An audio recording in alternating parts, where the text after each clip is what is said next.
وہ دونوں دوڑتے ہوئے کچن میں پہنچ گئے۔ جی ابو، انہوں نے بیک وقت مؤدب لہجے میں کہا۔ بیٹا، تم دونوں بتاؤ کہ تمہاری امی نے مجھے پکارا تھا یا نہیں؟ پکارا تھا، انہوں نے کہا۔ آپ تو پڑھائی میں ہماری مدد کر رہے تھے جب امی نے آپ کو پکارا تھا۔ کیوں، کیا ہوا؟ کچھ نہیں، قمر نے کہا۔ ہاں بچوں، اب تم دونوں جاؤ اور اپنا کام کرو۔ یہ کیسے ہو سکتا ہے؟ آسیہ نے بچوں کے کچن سے نکلتے کہا۔ میں نے اگر تمہیں نہیں پکارا تو پھر تمہیں کس نے پکارا؟ کیا وہ آواز میرے جیسی تھی؟ ہاں، وہ آواز تمہاری ہی تھی۔ میرے خیال سے وہ کوئی روح یا چڑیل وغیرہ ہوگی جس نے میری آواز میں تمہیں پکارا۔ کہیں یہ گھر آصف زدہ تو نہیں ہے؟ میرے خیال سے ایسے ہی ہے، اسی لیے یہ گھر بلکہ کوٹھی تمہیں اتنی آسانی سے مل گئی، ورنہ اس دور میں ایک سادہ سا گھر بھی اتنی کم قیمت میں ملنا بہت مشکل ہے۔ قمر نے کوئی جواب نہیں دیا، وہ کچھ سوچتا ہوا کچن سے باہر نکل گیا۔ قمر کا ذہن ابھی بھی الجھن کا شکار ہو چکا تھا۔ آخر وہ آواز کس کی تھی؟ اگر آسیہ نے اسے پکارا نہیں تھا تو پھر وہ کون تھی جس نے آسیہ جیسی آواز میں اسے پکارا تھا؟ کیا آسیہ کی بات سچ تو نہیں؟ کیا واقعی یہ گھر آصف زدہ تو نہیں ہے؟ اگر ہاں تو پھر ان کے ساتھ کوئی ایسا واقعہ پیش کیوں نہیں آیا جس سے وہ خوفزدہ ہو جائیں، جس سے یہ ثابت ہو جائے کہ یہ گھر واقعی آصف زدہ ہے؟ وہ انہی سوچوں میں گم بچوں کے قریب پہنچ گیا۔ بچے اپنی پڑھائی میں لگے ہوئے تھے۔ اس نے صوفے کے ساتھ ٹیک لگاتے ہوئے اپنی آنکھیں موند لی۔ زیادہ وقت نہیں گزرا تھا کہ اسی وقت ڈور بیل کی آواز سنائی دی تو وہ بچوں کو پڑھنے کا حکم صادر کرتے ہوئے صوفے پر سے اٹھا اور دروازے کی طرف بڑھ گیا۔ اس نے دروازے کے قریب پہنچ کر دروازہ کھولا۔ دروازے پر اس کے سامنے ایک آدمی کھڑا تھا۔ اس کے بال لمبے اور بکھرے ہوئے تھے، یوں لگتا تھا جیسے اس نے کبھی کنگھی بھی نہ کی ہو۔ ناک تھوڑا سا پھیلا ہوا تھا، گندا چہرہ اور کانوں میں سیاہ رنگ کی بالیاں، یہ سب اس کی شخصیت کو پراسرار بنا رہے تھے۔ کیا چاہیے؟ تم کیا دے سکتے ہو؟ اس نے مسکرانے کی ناکام کوشش کرتے ہوئے کہا۔ جو کسی فقیر کو دیا جاتا ہے، قمر نے کہا۔ اور اس کے علاوہ بھلا میں کیا دوں گا؟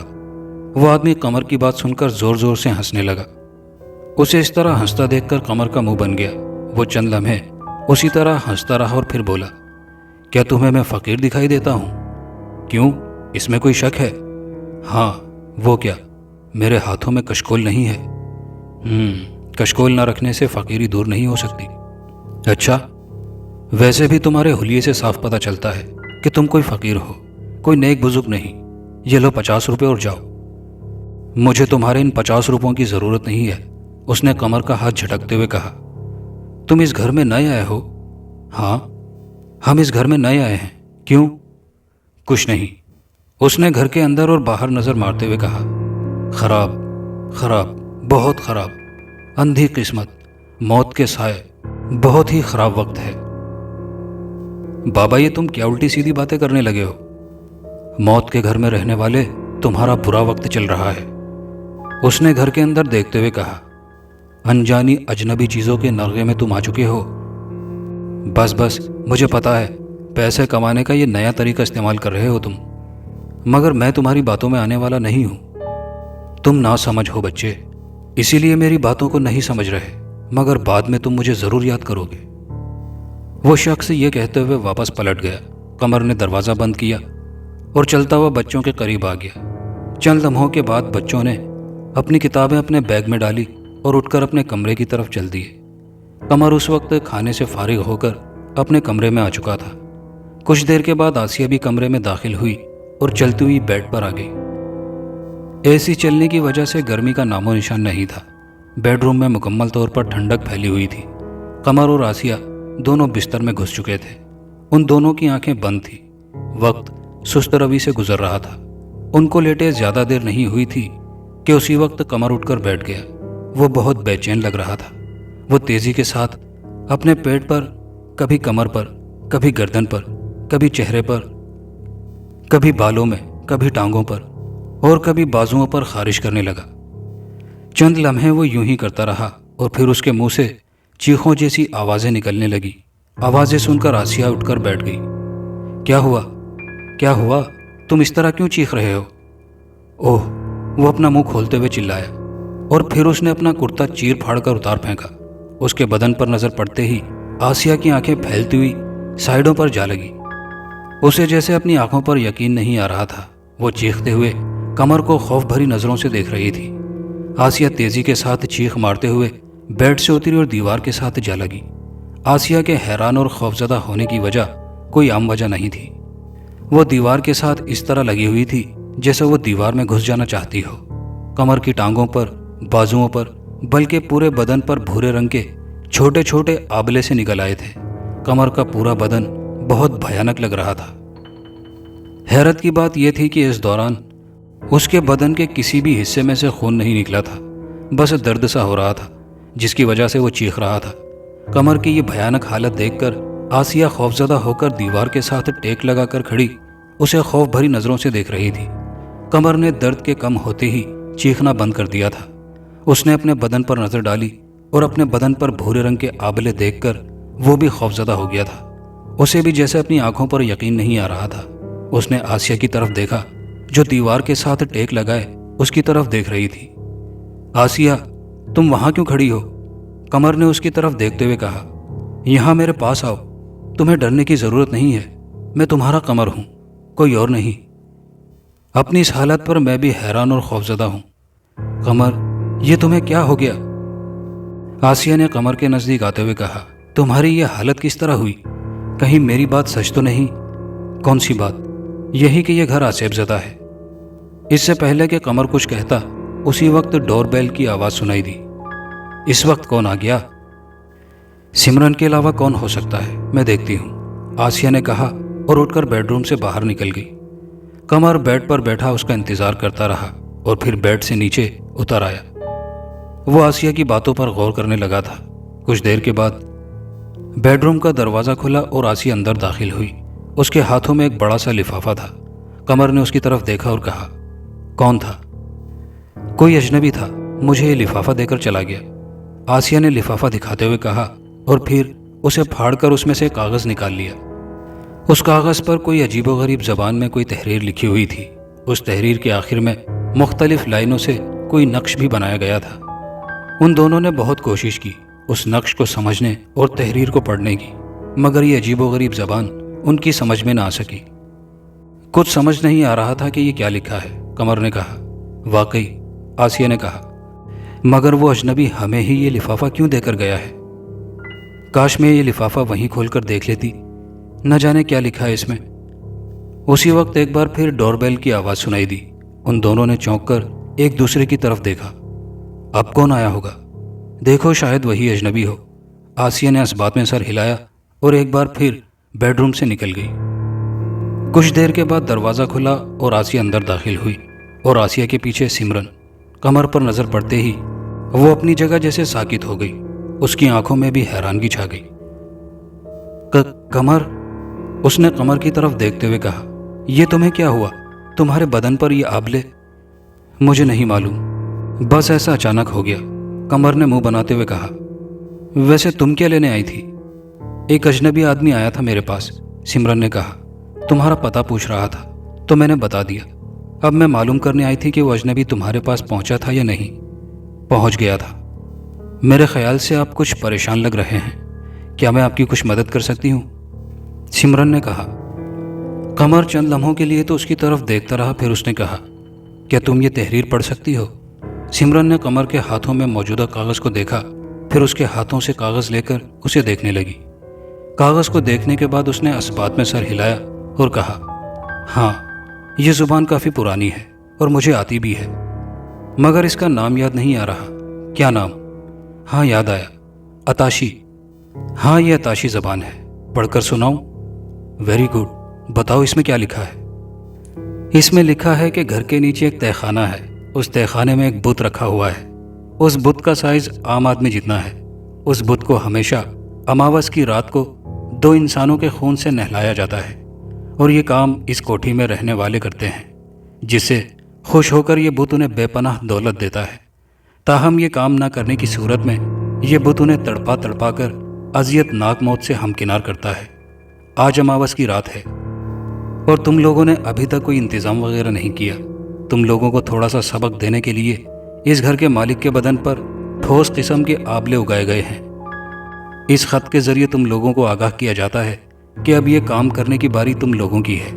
اس بت کو انسانی خون سے نہلاتے ہی اس گھر کے مالک کے بدن پر موجود آبلے اسی وقت غائب ہو جائیں گے۔ سمرن کے چپ ہوتے ہی قمر اور آسیہ پریشان نظروں سے ایک دوسرے کو دیکھنے لگے۔ اس خط اور اس میں موجود تحریر پر وہ یقین نہیں کرنا چاہتے تھے، مگر قمر کے بدن پر موجود آبلے دیکھ کر انہیں یقین کرنا ہی پڑا تھا۔ اب کیا کریں؟ آسیہ نے پریشان نظروں سے ان کی طرف دیکھا۔ میرے خیال سے پہلے ہمیں تہہ خانے کو دیکھنا چاہیے، قمر نے کہا۔ کیا واقعی کوئی تہہ خانہ بھی ہے یا نہیں؟ کیا تم بتا سکتی ہو کہ اس خط کے مطابق تہہ خانہ کہاں ہے؟ کیوں نہیں، آؤ میرے ساتھ، سمرن نے کہا اور انہیں بیڈ روم سے باہر لے آئی۔ سیڑھیاں اترتے ہوئے وہ تینوں نیچے پہنچ گئے۔ سمرن نے ادھر ادھر دیکھا اور پھر وہ ایک طرف کونے میں موجود تھے۔ وہ سب کمروں میں ادھر ادھر دیکھنے لگے۔ اچانک سمرن کی نظریں دیوار کے ساتھ فرش پر ٹک گئیں۔ یہی ہے تہہ خانے کا راستہ۔ کہاں؟ قمر اور آسیہ نے کہا، اور پھر ان کی نظریں بھی اسی جگہ ٹک گئیں جہاں سمرن کی نظریں تھیں۔ اس کا مطلب ہے واقعی کوئی تہہ خانہ ہے، قمر نے کہا۔ میرے خیال میں ہمیں تہہ خانے کو دیکھنا چاہیے، سمرن نے کہا۔ دیکھیں تو اندر کیا کیا ہے، بت کیسا ہے؟ میں تو کہتی ہوں رہنے دو، آسیہ بولی۔ مجھے انجانا سا خوف محسوس ہو رہا ہے۔ ہمیں پتہ تو چل چکا ہے کہ یہ خط درست کہہ رہا ہے، اس لیے ہمیں فوراً اور اسی وقت یہ گھر چھوڑ دینا چاہیے۔ کہیں ایسا نہ ہو ہم کسی بہت بڑی مصیبت میں پھنس جائیں۔ تم خواہ ڈر رہی ہو، سمرن نے کہا۔ ایسا کچھ نہیں ہوتا، میں بھی تو تم دونوں کے ساتھ ہوں۔ چلو آؤ۔ سمرن نے فرش پر موجود دروازے کو اوپر اٹھایا تو سیڑھیوں کی ایک لمبی قطار نیچے جاتی ہوئی دکھائی دی۔ وہ سیڑھیاں اترتی ہوئی نیچے پہنچ گئی۔ سیڑھیاں اترتے ہوئے ٹک ٹک کرتے ہوئے اس کے قدموں کی آوازیں سنائی دے رہی تھی۔ تہہ خانے میں اندھیرا ہونے کی وجہ سے آسیہ اور قمر کو سمرن دکھائی نہیں دے رہی تھی۔ چند لمحوں کے بعد اس کے قدموں کی آوازیں آنا بھی بند ہو گئی تھی۔ قمر، آسیہ، انہیں سمرن کی آواز سنائی دی۔ نیچے آ جاؤ، ڈرنے کی ضرورت نہیں ہے، سب کچھ ٹھیک ٹھاک نظر آ رہا ہے۔ چلو ہم بھی چلتے ہیں، قمر نے کہا، اور وہ بھی نیچے اترتا چلا گیا۔ آسیہ کو بھی نیچے اترنا پڑا۔ چند لمحوں کے بعد وہ دونوں بھی سمرن کے قریب پہنچ گئے۔ سمرن سیڑھیوں کے قریب کھڑی ان کی طرف ہی دیکھ رہی تھی۔ پھر وہ تینوں آگے بڑھ گئے۔ یہاں ہر طرف فرش پر مٹی کی گرد جمی ہوئی تھی۔ ستون اور چھتوں کے ساتھ مکڑیوں کے جالے لٹک رہے تھے۔ کچھ پر مکڑیاں بیٹھی تھی، کچھ حرکت کرتی ہوئی دکھائی دے رہی تھی۔ نہ ہونے کے برابر مختلف چیزیں ادھر ادھر بکھری ہوئی تھی۔ خاموشی کی لہریں ہر طرف پھیلی ہوئی تھی۔ وہ تینوں ادھر ادھر گھومتے پھر رہے تھے، مگر ابھی تک انہیں وہ بت دکھائی نہیں دیا تھا۔ چلتے چلتے اچانک آسیہ چیخ مارتے ہوئے قمر کے پیچھے چھپ گئی۔ سمرن اور قمر یکدم رک گئے تھے۔ ہلکے ہلکے اندھیرے نے ہر چیز کو اپنی لپیٹ میں لے رکھا تھا۔ ہر چیز مٹی کی گرد سے لتھڑی ہوئی تھی۔ دیواروں کا رنگ اتر چکا تھا۔ انسانی کھوپڑیوں اور مختلف اعضاء کی ہڈیاں ادھر ادھر بکھری پڑی تھی۔ ان ہڈیوں کے ڈھیر کے سامنے تین سائے کھڑے دکھائی دے رہے تھے۔ وہ ایک دوسرے کے بہت قریب کھڑے تھے۔ ان کے چہروں کے رخ ہڈیوں کے اس ڈھیر کے دوسری جانب تھے، جہاں ایک کافی اونچے چبوترے پر کوئی بت دکھائی دے رہا تھا۔ اس بت کا چہرہ کافی بھیانک تھا، جسے دور سے دیکھنے پر خوف آنے لگتا۔ اس بت کے سر پر دو سینگ موجود تھے، آنکھیں باہر کو ابھری ہوئی تھی، ناک کافی موٹی تھی، بدن پر سیاہ رنگ کے سینکڑوں دانے بنے ہوئے تھے۔ اس کی ٹانگ چبوترے سے نیچے اور دوسری چبوترے کے اوپر تھی۔ اس کے سامنے پڑی ہوئی ہڈیاں ان انسانوں کی تھی جن کے خون سے انہیں نہلایا جاتا تھا۔ سمرن، آسیہ اور قمر تینوں خوف بھری نظروں سے بت کی طرف دیکھ رہے تھے۔ آسیہ سمرن اور قمر کے درمیان کھڑی تھی۔ اب کیا کریں؟ قمر نے کہا۔ آسیہ نے ٹھیک ہی کہا تھا، یہ تو آصف زدہ گھر ہے، کاش میں اس کی بات مان لیتا اور شاید اس عذاب میں نہ پھنستا۔ میرے خیال سے اب بھینٹ دینی ہی پڑے گی۔ بھینٹ؟ ان دونوں نے سوالیہ نظروں سے سمرن کی طرف دیکھا۔ ہاں بھینٹ، سمرن نے کہا۔ اس خط میں لکھا ہے کہ تمہارے بدن پر سے اسی وقت یہ آبلے غائب ہو سکتے ہیں جب تم دونوں بت کو کسی انسان کے خون سے نہلاؤ گے۔ میرے خیال سے تم دونوں یہ کام کر ہی دو۔ اس طرح قمر کو اس عذاب سے چھٹکارا بھی مل جائے گا، اور یہ بت یہ بھی تم دونوں سے خوش ہو کر دولت سے نواز دے گا، جو کہ تم دونوں کا انعام ہوگا۔ یہ تم اس یقین کے ساتھ کیسے کہہ رہی ہو؟ قمر نے سمرن کو تیز نظروں سے دیکھتے ہوئے کہا۔ تم تو اس طرح کہہ رہی ہو کہ جس طرح انسانی خون اس بت کو نہیں بلکہ تمہیں چاہیے۔ سچ سچ بتاؤ، اس کام میں تمہارا تو کوئی ہاتھ نہیں؟ تمہارے لہجے اور باتوں سے عجیب قسم کی بو محسوس ہو رہی ہے۔ میں تو ویسے ہی کہہ رہی تھی، سمرن ہکلائی۔ اس میں بھلا میرا کیا ہاتھ ہو سکتا ہے؟ میں تو ویسے ہی کہہ رہی تھی، تمہارے فائدے کے لیے۔ میں دوسروں کی طرح نہیں ہوں جو اپنے فائدے کے لیے کسی کا خون بہا دیتے ہیں۔ اگر خدا کی مرضی اسی میں ہے کہ میں اس عذاب میں مبتلا رہوں تو میں اس کی مرضی کے خلاف قدم نہیں اٹھاؤں گا۔ اگر یہ کسی شیطان کی کارکردگی ہے تو میرا خدا میرے ساتھ ہے۔ خدا اپنے بندے کی حفاظت کرتا ہے، اپنے بندوں پر اس کی نظر ہر وقت رہتی ہے۔ وہ میری بھی حفاظت ضرور کرے گا، اس عذاب سے مجھے نجات دلائے گا، قمر نے کہا، اور پھر اس نے اپنے ہاتھ دعا کے انداز میں اٹھا لیے۔ اے میرے معبود، میری توبہ قبول فرما، میرے گناہوں کو معاف کر دے۔ میں تیرا گناہ گار بندہ ہوں، میری توبہ قبول فرما۔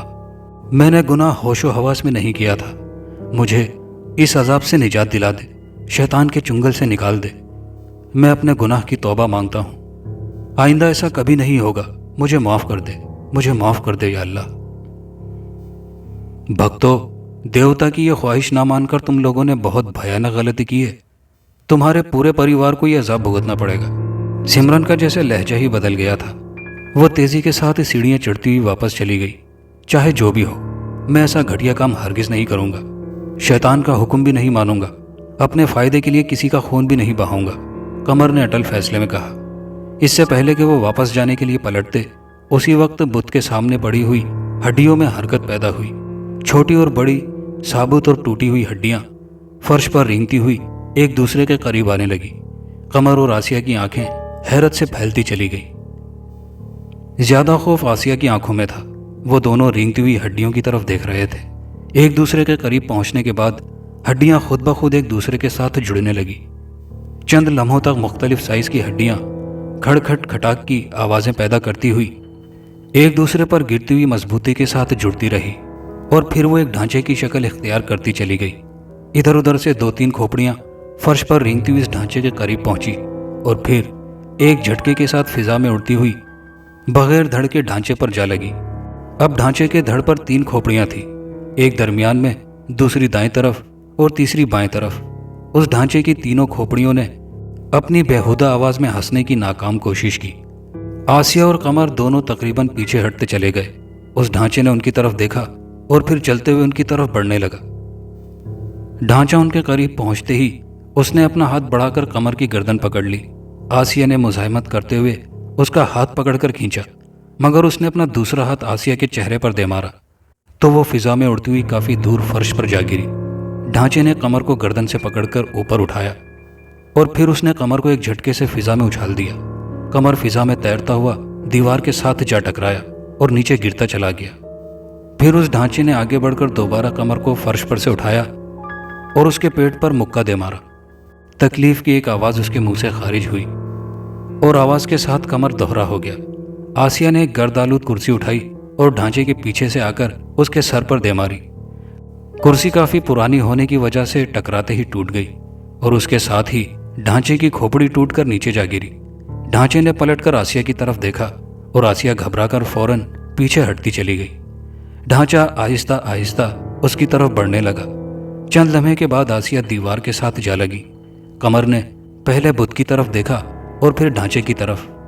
ڈھانچہ دونوں ہاتھوں سے آسیہ کا گلا دبا رہا تھا، جس کی وجہ سے آسیہ کا چہرہ سرخ ہو چلا تھا۔ قمر کو جیسے ہوش سا آ گیا تھا، اس نے تیزی کے ساتھ بھاگتے ہوئے ڈھانچے کی کمر میں کک ماری۔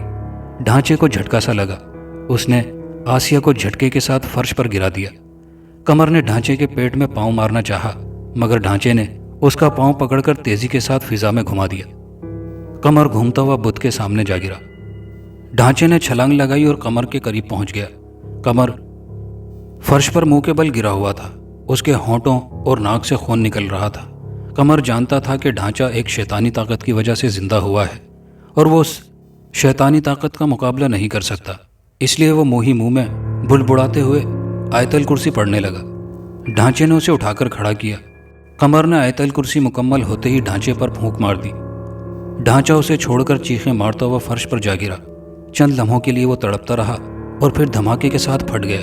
اس کی ہڈیاں ٹکڑے ٹکڑے ہو کر ادھر ادھر بکھرتی چلی گئی۔ آسیہ اپنا گلا سہلاتے ہوئے قمر کے قریب پہنچ گئی۔ قمر نے ادھر ادھر دیکھا اور پھر دیوار کے ساتھ پڑا ہوا لوہے کا کافی موٹا سریا اٹھا لیا۔ پھر اس نے سریے سے بت کے ٹکڑے ٹکڑے کر دیے تو ان ٹکڑوں کے گرد تیز سرخ رنگ کی روشنی پھیلتی چلی گئی۔ قمر اور آسیہ نے سیڑھیوں کی طرف بڑھنا چاہا، مگر اسی وقت انہیں شدید قسم کا جھٹکا لگا اور وہ دیوار کے ساتھ چیختے ہوئے ٹکرا کر نیچے گر پڑے۔ ان دونوں کے ذہنوں پر اندھیرے کی چادر پھیلتی چلی گئی۔ روشنی کا ایک ننھا سا جگنو جگمگایا اور پھر وہ آہستہ آہستہ مزید روشن ہوتے ہوئے اس کے ذہن پر پھیلتا چلا گیا۔ اندھیرا آہستہ آہستہ دور ہوتا چلا گیا۔ وہ اس وقت اسی کمرے میں موجود تھا جہاں سے تہہ خانے کا راستہ نیچے جاتا تھا۔ اس نے فرش میں موجود دروازے کی طرف دیکھا جو اس وقت پہلے کی طرح بند تھا۔ اس نے اپنے بدن پر نظر ڈالی اور پھر اس کی آنکھیں خوشی سے چمک اٹھی۔ اس کا بدن دوبارہ اصلی حالت میں آ چکا تھا۔ بدن پر پڑے ہوئے آبلے اب غائب ہو چکے تھے۔ اس نے فوراً خدا کا شکر ادا کیا اور پھر اپنے قریب پڑی ہوئی آسیہ کی طرف متوجہ ہوا۔ اس کی آنکھیں بند تھیں۔ قمر نے آسیہ کو جھنجھوڑا تو پھر چند لمحوں کے بعد اس کو بھی ہوش آ گیا۔ قمر کو صحیح حالت میں دیکھ کر وہ بھی بہت خوش ہوئی اور پھر اس نے بھی خدا کا شکر ادا کیا۔ وہ دونوں اٹھ کر کمرے سے باہر آ گئے۔ صبح ہو چکی تھی۔ قمر نے گھڑی میں وقت دیکھا، صبح کے 9 بج چکے تھے۔ وہ دونوں بچوں کے کمرے میں گئے۔ بچے ابھی تک سو رہے تھے۔ چلو اپنا حلیہ ٹھیک کر لیں، قمر نے کہا اور پھر وہ دونوں باتھ روم کی طرف بڑھ گئے۔ باری باری نہانے کے بعد وہ دونوں صحن میں پہنچ گئے۔ میرے خیال سے ہمیں سمرن کا پتہ کرنا چاہیے، قمر نے آسیہ کی طرف دیکھتے ہوئے کہا۔ تم نے دیکھا نہیں جب میں نے انکار کیا تھا کہ میں کسی انسان کا خون نہیں بہاؤں گا تو وہ کس طرح ناراض ہو گئی تھی؟ ایسے لگتا تھا جیسے خون کی ضرورت اس بت کو نہیں بلکہ اسے ہو، جیسے میں نے بت کا نہیں بلکہ اس کا حکم ماننے سے انکار کیا ہو۔ مجھے تو ایسا لگتا ہے جیسے اس کام میں سمرن کا ہی سب سے بڑا ہاتھ ہے۔ واقعی تم ٹھیک کہہ رہے ہو، آسیہ نے کہا، کیونکہ تمہارے انکار سے وہ ہمیں چھوڑ کر غائب ہو گئی اور اس وقت کیسے ہندی بول رہی تھی۔ چلو آؤ پھر ذرا اسے بھی دیکھیں۔ پھر وہ دونوں باہر نکل آئے۔ سورج کافی نکل چکا تھا، لوگ اپنے اپنے کاموں پر جا رہے تھے۔ وہ دونوں چلتے ہوئے سمرن کے گھر پر پہنچ گئے۔ قمر نے بیل کا بٹن پریس کیا۔ چند لمحوں کے بعد دروازہ کھلا اور ایک عورت نظر آئی۔ اس نے سوالیہ نظروں سے ان کی طرف دیکھتے ہوئے پوچھا، جی کیا چاہیے؟ ہمیں سمرن سے ملنا ہے۔ سمرن؟ عورت کے لہجے میں حیرانی تھی۔ کون سمرن؟ یہاں کوئی سمرن نہیں رہتی۔ یہ آپ کیا کہہ رہی ہیں؟ قمر نے کہا، میں اس جگہ اس گھر میں اس سے مل چکا ہوں۔ شاید تم مذاق کر رہے ہو۔ کیا مطلب؟ آسیہ نے کہا، ہم اس کوٹھی میں کئی سالوں سے رہ رہے ہیں، پھر یہ سمرن کہاں سے آ گئی؟ اور تم کہہ رہے ہو کہ تم یہاں آ چکے ہو سمرن کے پاس؟ اس عورت نے پہلے آسیہ پھر قمر کی طرف دیکھتے ہوئے کہا، یہ اچھا مذاق ہے۔ معاف کرنا، شاید وہ کوئی اور گھر ہوگا، قمر نے چند لمحوں کے بعد کہا اور پھر وہ دونوں واپس اپنے گھر آ گئے۔ یہ تم نے کیا کیا؟ آسیہ نے گھر میں داخل ہوتے ہوئے کہا، تمہیں ڈھونڈنے کے وقت میں خود سمرن کے پاس وہاں گئی تھی۔ اگر تم غلطی سے اس گھر کو نہیں پہچان سکے تو میں تو پہچان سکتی ہوں نا، مگر وہاں کی اس وقت صورتحال دیکھ کر میں بھی حیران ہوں کہ آخر معاملہ کیا ہے۔ اسی بات پر میں خود حیران ہوں، قمر نے کہا۔ اسی وقت ڈور بیل کی آواز سنائی دی۔ قمر نے ایک لمحے کے لیے دروازے کی طرف دیکھا اور پھر اس کی طرف بڑھ گیا۔ ناشتہ تیار کرنے کی غرض سے آسیہ کچن کی طرف بڑھ گئی۔ قمر نے دروازہ کھولا تو اسے وہی پراسرار آدمی کھڑا دکھائی دیا جو شام کے وقت آیا تھا۔ اس کے بدن پر وہی لباس تھا۔ اس نے قمر کی طرف مسکرا کر دیکھا اور پھر بولا، اب بتاؤ کہ اب بھی میں تمہیں فقیر دکھائی دیتا ہوں؟ او نہیں، مجھے معاف کر دیں، میں نے آپ کو غلط سمجھا۔ اگر تم یہ گھر چھوڑ کر چلے جاتے تو اس عذاب سے دوچار نہ ہوتے۔ اور یہ باتیں کرتے ہوئے دونوں گارڈن میں پہنچ گئے۔ مجھے آپ کی شخصیت کافی پراسرار لگ رہی ہے، قمر نے اس کے پیچھے چلتے چلتے ہوئے کہا۔ رات کو ہمارے ساتھ کیا ہوا تھا اس کا ہمارے علاوہ کسی کو کچھ پتہ نہیں، مگر کیا آپ بتا سکتے ہیں وہ اجنبی سمرن لڑکی کہاں گئی؟ اس کا گھر نہیں ہے، آخر یہ چکر کیا ہے؟ اس سمرن کے بارے میں تم صرف اتنا ہی جان لو کہ وہ تمہارے لیے اجنبی تھی، ایک پیاسی روح تھی جس نے اپنے بدن کی پیاس تو بجھا لی مگر خون کی پیاس نہ بجھا سکی۔ ایک ایسی اجنبی جس کی اجنبیت دور نہیں کی جا سکتی۔ اس نے پلٹ کر قمر کی طرف دیکھا اور کہا، ویسے میری ایک بات مانو گے؟ قمر نے تیزی کے ساتھ کہا، ضرور، کیوں نہیں؟ مجھے پتا ہے تم نے یہ گھر چھوڑنے کا فیصلہ کر لیا ہے، اس لیے میں تمہیں یہی کہوں گا، اپنا فیصلہ مت بدلنا۔ اس نے کہا اور قمر نے اس بات میں سر ہلا دیا۔ اسی وقت قمر کو آسیہ کی چیخ سنائی دی۔ چیخ کی آواز سن کر اس کی پیشانی پر شکنیں پھیلتی چلی گئی۔ وہ بھاگتا ہوا گارڈن سے نکلا اور گھر میں داخل ہو گیا۔ آخر یہ سب کیا ہے؟ قمر نے دوبارہ گارڈن میں داخل ہوتے ہوئے کہا اور چلتا ہوا آدمی اس کے قریب پہنچ گیا۔ آپ کو پتا ہے کہ آسیہ کے چیخنے کی وجہ کیا تھی؟ اس نے مسکرا کر قمر کی طرف دیکھا اور کہا، تہ خانے کا نام و نشان مٹا کر ہی چیخی ہوگی۔ بھلا اس کی کیا وجہ ہو سکتی ہے؟ آخر وہ تہ خانہ گیا کہاں؟ قمر نے کہا، اس تک جانے والا دروازہ بھی فرش پر سے غائب ہے، اور اجنبی ایک دوسرے کو راز کی باتیں نہیں بتایا کرتے، اس نے پر اسرار لہجے میں کہا اور چلتا ہوا چند قدموں کے فاصلے پر لگے ہوئے درخت کے پیچھے چھپ گیا۔ قمر کے ذہن میں ایک اور سوال اٹھا کہ اس نے یہ پوچھا ہی نہیں کہ آخر وہ کون ہے۔ وہ تیزی کے ساتھ بھاگتا ہوا درخت کے پیچھے پہنچا، مگر یہ کیا؟ اس کا ذہن ایک بار پھر جھنجھنا اٹھا۔ درخت کے پیچھے تو کوئی بھی نہیں تھا۔ وہ آدمی اس طرح غائب ہو چکا تھا جیسے گدھے کے سر سے سینگ۔ دوستو، کہانی اچھی لگی ہو تو ویڈیو کو لائک شیئر ضرور کیجیے گا۔ کامنٹ باکس میں اپنی رائے کا اظہار کیجیے گا۔ چینل پر نئے آنے والے دوستوں سے گزارش ہے کہ چینل کو سبسکرائب کر لیجیے۔ شکریہ۔